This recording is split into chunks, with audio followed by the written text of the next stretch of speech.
आम्ही शेगावला जाऊन गजानन महाराजांचं दर्शन करून आता देव्याच्या हळदीच्या ठिकाणी आलो. भावानं मंडप बिंडप भारी टाकला होता. त्याच्या गावाकडे म्हणे हळदीच्या दिवशी सुद्धा गावाला जेवण देत असतात. त्यानं मस्तपैकी वांग्याची भाजी, स्वीट, चपाती वगैरे भरपूर सारं काही जेवायला केलं होतं. आम्ही येईपर्यंत बऱ्याच लोकांचं जेवण होऊन गेलं होतं. दुसरीकडं तिकडं नवरदेव रेडी होऊन बसला होता. आम्ही आल्यानंतर त्यानं आमच्याशी थोड्याफार गप्पा मारल्या, स्वागत वगैरे केलं आणि जेवण वगैरे करा असं म्हटलं.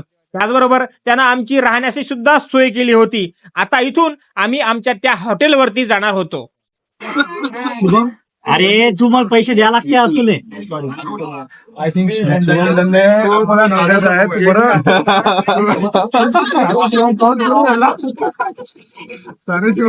बरं. देव्याच्या घरी हळदीची पूर्णपणे तयारी झाली होती. इकडं याला हळद लागणार होती आणि त्याच दिवशी नवरीच्या घरी नवरीला हळद लागणार होती. इथं मस्तपैकी पारंपरिक अशा ज्या काही वस्तू असतात हळदीसाठी त्या ठेवल्या होत्या. पूजा वगैरेचं सामान पण ठेवण्यात आलं होतं. आता हे सगळी काही पूजा वगैरे होऊन रात्री हळद लागणार होती. आमचं हॉटेल नेमकं कुठं होतं हे आम्हाला माहित नव्हतं. त्यामुळं देव्यानं आमच्यासोबत त्याच्या मामाच्या मुलाला पाठवलं. आम्ही त्याला सगळं काही माहिती विचारली. म्हणजेच डीजे वगैरे नाचगाणं कसं असणार आहे हे आम्ही त्याला सगळं काही विचारलं. सगळं आहे त्याचं. अच्छा, फक्त वाजवायचा. आता तो म्हणजे 4:30 वाजता तयार आपल्या मनावर आपलं घरचं डीजे आहे ते. घरच्या गावचंच आहे आपल्या. आता खरं म्हणजे आम्ही आलो कपड्याच्या दुकानात. आता देव्याची आज हळद आहे आणि त्या हळदीमध्ये आमचा अचानक प्रोग्राम बदललाय की सगळ्यांना सारखेच कपडे घालायचे.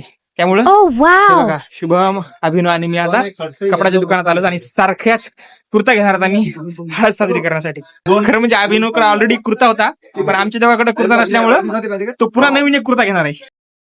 हळदीत घालायचे कपडे आमचे अशा प्रकारे चॉईस करून झाले. एकदम एक नंबर कार्यक्रम झाला होता. त्यानंतर शुभमचा सुद्धा आम्ही ड्रेस फायनल केला. हा ड्रेस तो लग्नात घालणार होता. बोल ना. अरे भाई एकच नंबर दिसायला आयुष्यपत. आभ्याची चॉईस आहे. नाही काहीच विषय नाही भाई.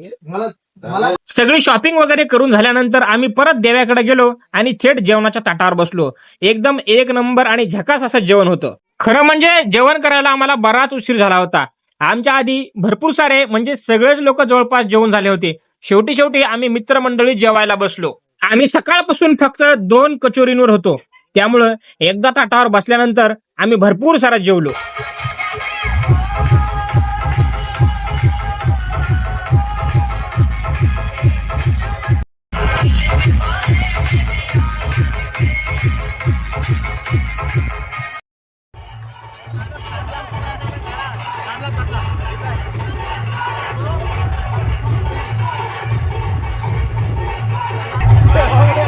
माझा आहे. हाय कर हा.